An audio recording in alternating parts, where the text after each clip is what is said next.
में आता है। इससे मालूम होता है कि वो आपका असली बाप है और आप उसके असली घर हैं, पता चलता है। लेकिन बड़ी दुष्ट आत्मा आपके अंदर होती जो आपको मालूम भी नहीं आपके अंदर है। जब एक दिन खेल आती तो पता चलता है फलाना मेरे अंदर आ गया जी, ये तो ढिमकाना मेरे अंदर। किसने बोला इसको आने के लिए? किसी ने नहीं, क्योंकि चोर और डाकू किसी से बिना पूछे आपके घर में एंट्री मारते हैं।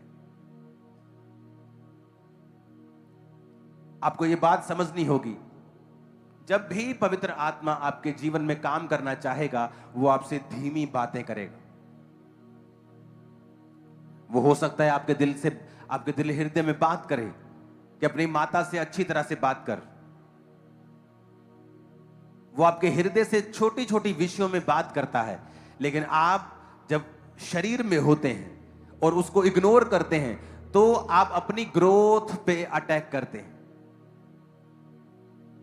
क्योंकि परमेश्वर ने आपको डे बाय डे ग्रेस देनी होती है और आपको आगे बढ़ाना होता है, इक्विप्ड करना होता है, आपको भरना होता है कि आप उस शैतान का सामना कर सकें और अपनी जिंदगी में जयवंत जीवन जी सकें।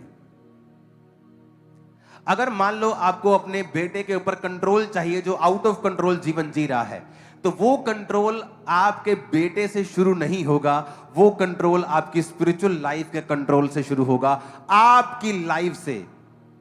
चाहे आप किसी की लाइफ पे कंट्रोल चाहते हैं, जो आपका बेटा है, बेटी है, मां है, बहन है, पत्नी है, पति है, लेकिन वो एक्चुअल कंट्रोल आपकी लाइफ से शुरू होता है, क्योंकि वो आप चाहते हैं, आपको नॉलेज है, आपकी आईज खुली है, आपको पता है कि ये गलत है, उसको तो पता भी नहीं कि वो गलत है। जब वो शुरुआत आपसे होनी है तो परमेश्वर सबसे पहला बदलाव भी आपकी लाइफ में करता है कि आप उस बात को सुने और समझें और उसके बाद आप उसे फॉलो करें। फिर परमेश्वर एक ऑरा, एक ग्रेस, एक अनॉइंटिंग, एक ग्रेस, आपकी एक झिलम आपके आसपास क्रिएट करना शुरू करता है, जिससे परमेश्वर धीरे धीरे उस व्यक्ति के हृदय को बदल देगा और उसके प्रति, उसके दिल में आपके प्रति प्रेम को पैदा कर देगा, इज्जत को पैदा कर देगा और धीरे धीरे बदलाव आना शुरू होगा। और ये एक्चुअल में बदलाव आपसे जुड़ा हुआ था, उससे नहीं जुड़ा हुआ था। आप मेरी बात समझ पा रहे हैं कि नहीं? ऊपर से जा रही है। हाँ, आदमी चाहते मेरा बिजनेस चले, लेकिन जब आप पवित्र आत्मा की आवाज को इग्नोर करेंगे आप कभी भी सक्सेसफुल नहीं हो पाएंगे। परमेश्वर ने इस दुनिया का नियम बनाया कि जब तक ये दुनिया बनी रहेगी, बोने और काटने का, बोने का समय और काटने का ये बना रहेगा। परमेश्वर ने एक नियम ठहराया है कि अगर तुम्हें फसल चाहिए तो तुम्हें बीज बोना पड़ेगा। चाहे हम लाख प्रार्थना कर लें, अगर हम बोने वाले टाइदर नहीं हैं, अगर हम टाइथ नहीं बोते हैं, उस टाइथ से आप किसी विडो की हेल्प नहीं कर सकते। एक्चुअल में वो टाइथ चर्च भवन के लिए होता है, आप सेवा भी नहीं कर सकते हैं। एक्चुअल में जो रियल बाइबल टीचिंग है वो परमेश्वर के घर से जुड़ा होता है। हालेलुया। और जब परमेश्वर के घर में कार्य होते हैं तो परमेश्वर उस टाइथ के बदले आपकी लाइफ में काम करता है और उस बीज को वो बढ़ाता है। लेकिन जब पवित्र आत्मा हमसे बात करता है और हमें अपने आप को शो करना है, या हमारे जीवन में वचन की कमी है, हमें मालूम नहीं कि एक्चुअल वर्ड क्या कहता है, तो हमारी लाइफ में जो रिजल्ट है वो लिमिटेड रहता है और हम उस लेवल तक नहीं पहुंच पाते। और डेविल के अटैक्स भी अपनी लाइफ पर हम महसूस करते हैं, क्योंकि हम वर्ड को ब्रेक कर रहे हैं और पवित्र आत्मा की उस आवाज को नहीं सुन पा रहे हैं। परमेश्वर ने कहा वचन जब अच्छी भूमि पर बोया जाएगा तो वो फल लेके आएगा।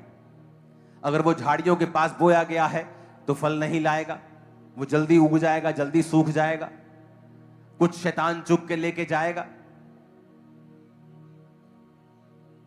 तो वो वचन है क्या कि संसार का धोखा उस वचन को दबा देगा। और जो अच्छी भूमि पर बोया जाएगा वो फलों को लेके आएगा। ऐसा क्यों लिखा बाइबल में?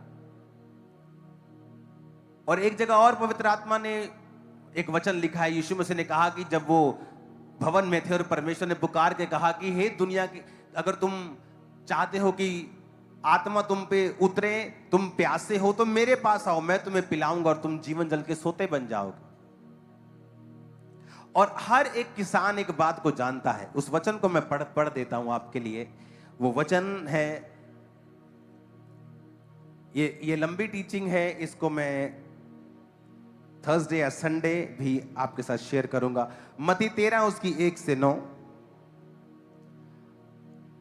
ये है उस बीज का जिक्र, मार्ग के किनारे गिरना और पक्षियों का उसे चुगना 4 आयत में। यानी जो कुछ सुना शैतान उसे चुरा कर लेके गया। पथरीली भूमि पर गिरना और गहरी मिट्टी ना मिलने के कारण जल्द उग जाना और फिर सूख जाना, और जड़ ना पकड़ने के कारण सूख जाना। कुछ झाड़ियों में गिरना और झाड़ियों ने बढ़ के उन्हें दबा जाना, यानी वचन सुनी भी जाना, चर्च भी आई जाना, लेकिन धन का धोखा, संसार का लालच, पैसों का लालच, व्यभिचार उस फल को नहीं आने देता। और कुछ अच्छी भूमि पर गिरना और फिर फल लाना। अच्छी भूमि पर वचन बीज का गिरना। अगर आपकी लाइफ में आप चाहते हो कि फल आए, आपको राइट भूमि आपको चुननी पड़ती है। चर्च एक राइट भूमि है बीजों को बोने के लिए। प्लस एक और बात वहां पे लिखी है, अगर आप चाहते हो ना कि आपका बीज फल लाए, तो वचन कहता है कि जो बीज, जो पेड़ नदी के किनारे लगे होते हैं वो कभी सूखते नहीं हैं। अगर आप देखेंगे तो नदियों के किनारे बड़ी अच्छी पैदावार होती है। क्यों? क्योंकि उनका जो माहौल होता है, उस पानी के कारण, उस मिट्टी का, नमी का वो माहौल जो है वो बीज को फलवंत करने में हेल्प करता है। तो पानी चाहिए बीज को, अगर आप चाहते हैं कि वो बीज फल लाए, वो बढ़े, आपकी लाइफ ग्रो हो। वचन ये कहता है कि यीशु मसीह ने कहा, अगर तुम प्यासे हो तो मेरे पास आओ, मैं उसे जीवन जल का सोता बना दूंगा।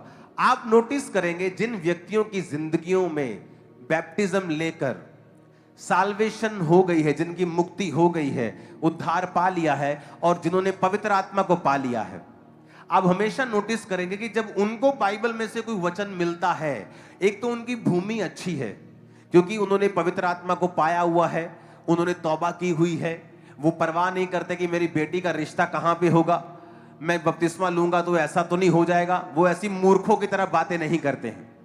वो क्राइस्ट को पब्लिकली कन्फेस करते हैं। अगर आपने यीशु मसीह को पब्लिकली कन्फेस नहीं किया है, वो आपको नहीं जानता है। आप उसे जानते, वो आपको नहीं जानता है।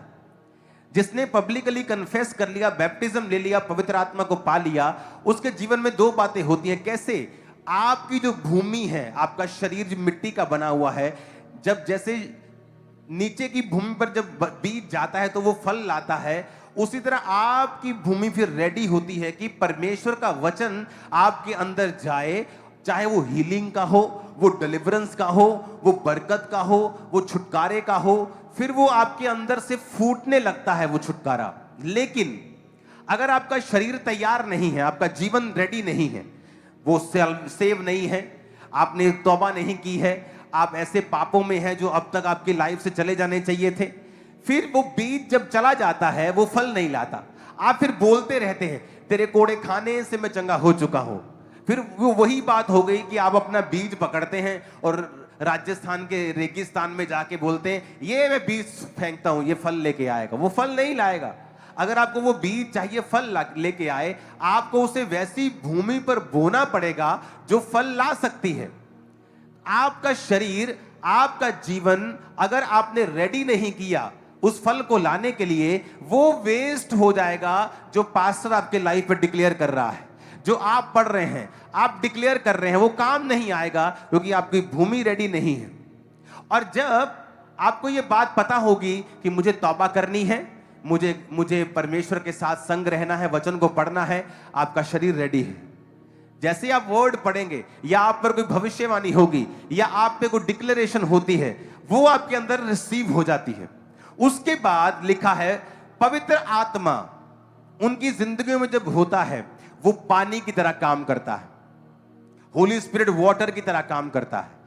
और वो जब आपके जीवन में प्रेजेंस रखता है और वचन की प्रेजेंस होती है, वो बीज धीरे धीरे फल लाने लगता है। आप हमेशा नोटिस करेंगे, जो व्यक्ति पवित्र आत्मा से भरपूर नहीं है, क्राइस्ट के वचनों को मानने के लिए उनको संघर्ष लगता है, और वो पुराने ईसाई हैं। फलानी चर्च के बड़े बड़े कम्युनिटी मेंबर हैं, लेकिन उनकी शादियां देखो, सब अन्य जातियों की तरह करते हैं। उनके कोई काम देख लो, बर्थडे पार्टी देख लो, शादी देख लो, कुछ देख लो, आपको पूरा संसार और डबल शैतान नाचता हुआ दिखाई देगा। क्योंकि अगर आप क्रिश्चियन हैं, इस बात से कोई मायने नहीं। अगर आप बाइबल को फॉलो करते हैं और आपने सेव हो गए हैं और पवित्र आत्मा को पा लिया है, देन वो भूमि राइट है, क्योंकि वहां बीज भी है, वहां पानी भी है। जहां बीज होगा, नमी होगी, वो बीज फल लाएगा। जिन लोगों की लाइफ में पवित्र आत्मा की हुजूरी नहीं है, वो बड़ा संघर्ष करते हैं, हीलिंग के लिए संघर्ष करते हैं, डिलीवरेंस के लिए संघर्ष करते हैं, और क्रिश्चियन है, खुदा से प्यार भी करते हैं। ये भी बताता हूं आपको। वैसे प्यार करते हैं परमेश्वर से, बोलेंगे हम प्यार करते हैं प्रभु से। कोई धरना लगाना हो वहां पहुंच जाएंगे, कोई काम करना हो पहुंच जाएंगे, लंगर लगाना हो पहुंच जाएंगे, लेकिन वो ये बात नहीं समझते हैं कि इससे बड़ा जीवन परमेश्वर ने हमें देने के लिए बुलाया है। और जब आपकी लाइफ में आप ग्राउंड को सेट करते हैं और उसके अंदर जब बीज जाता है और पवित्र आत्मा की प्रेजेंस एक पानी की तरह उस बीज पे काम करती है। इसलिए जो लोग पवित्र आत्मा से भरपूर नहीं होते, सेम वचन जो आपको समझ आता है उन्हें अलग तरह से आता है। सेम वचन आप फेथ से भरे होते हैं और उनके लिए वो नॉर्मल वचन है, उनको लगता है कि नहीं ठीक है, ओके, हाँ हाँ सही है, सब ठीक है, चलो काम धंधा करते हैं सुबह। यही रियल वर्ल्ड है। उन्हें लगता है कि वो मिरेकल शायद पुराने जमाने में होते थे। उनकी लाइफ में वो काम नहीं होता क्योंकि पवित्र आत्मा की प्रेजेंस नहीं है। हालेलुया। अगले संडे प्रभु भोज होगा। जो लोग बैप्टाइज नहीं हैं, आज बपतिस्मा लें, क्राइस्ट को पब्लिकली कन्फेस करें। पठानकोट क्रूसेड में मैंने एक रिवाइवल के बारे में बात की थी और उस व्यक्ति ने भी 4 पॉइंट्स में ये बताया था कि क्राइस्ट को पब्लिकली कन्फेस करें। उसके लिए चाहे आपको परसिक्यूशन सहनी पड़े, उसके लिए चाहे आपको किसी भी चीज का नुकसान सहना पड़े, उसे सहो, क्योंकि जब तक आप वो नुकसान नहीं सहेंगे आप रियल फायदे में कभी नहीं जाएंगे। मैं आपको बता रहा हूं, अगर आप कैंसर के फोड़े को सोचते रहेंगे कि मैं अगर इसे निकलवाऊंगा तो मुझे दर्द होगी, वो आपको खत्म कर देगा। वो पेन तो होगी लेकिन उसके बाद जीवन भी होगा। आपको ये बात समझनी ही पड़ेगी। एक टेस्टिमनी को मैं सुन रहा था। एक व्यक्ति ने चर्च का क्रूसेड करवाया और क्रूसेड जब उसने करवाया तो उस क्रूसेड पे बहुत खर्चा हुआ और उसने पर्सनल अपना खर्चा किया और क्रूसेड करवाया। उसने टेस्टिमनी दी कि क्रूसेड करवाने के बाद उसका जो बिजनेस था, शैतान ने उस पर अटैक कर दिया। जिस बिजनेस से उसने कहा था मैंने घर बनाया, जिस बिजनेस से मैंने 2 घर बनाए, जिस बिजनेस से मैंने कर्जे उतारे, जिस बिजनेस ने मुझको ऊंचा किया, क्रूसेड करवाने के तुरंत बाद उस बिजनेस पे अटैक हुआ और वो बंद हो गया और बहुत कम हो गया। जब आप कुछ अच्छा करते हैं आप पर अटैक होता है, क्योंकि शैतान जानता है कि ये वो कर रहा है जो उसको नहीं करना चाहिए, और वो लगातार उस तंगी में रहा। उसके लोग उसके खिलाफ हुए और लगातार उस तंगी को वो झेलता रहा। एक फिर समय आया, उसने मुझे बताया कि एक समय आया और परमेश्वर ने एक नए काम को मेरे लिए खोला, और जब नए काम को मेरे लिए खोला तो उस काम में परमेश्वर ने मुझे बरकत दी। जितने वो पहले कमाता था उससे 3 गुना ज्यादा कमाता है अब 2 साल के अंदर अंदर, और वो काम वो कभी नहीं करता। लेकिन परमेश्वर की आत्मा ने उससे पहले डिसकंफर्ट जोन में वो लेके आया और उसके बाद फिर वो उसे कंफर्ट जोन में लेके गया। जब आप सही चीज करते हैं कई बार आपको डिसकंफर्ट होता है। आप देखा, मैं पहले ही क्या सुना ना करिए, मैं क्या सुना के बाद लोगों ना दसिए, पब्लिकली कन्फेस करने की कोई लोड़ नहीं थी, रब नूं आराम ना मानते रहते। ऐसे मानने की कोई जरूरत नहीं है आपको, परमेश्वर को आपकी कोई जरूरत नहीं। मैं आपको बता रहा हूं, आप हो सकता है आज आप कल पब्लिकली कन्फेस करके नुकसान उठाओ नुकसान। मैं चैलेंज करता हूं, अगले 5 सालों में जो फायदा होगा नुकसान चिल्लर ठहराएगा उसके सामने जो फायदा होने वाला। सोचो तो सही, तुम क्यों डरते हो? जिस परमेश्वर ने सूर्य, चांद को, चंद्रमा को, पूरे तारागणों को बनाया, जिसने इतना बड़ा बड़ा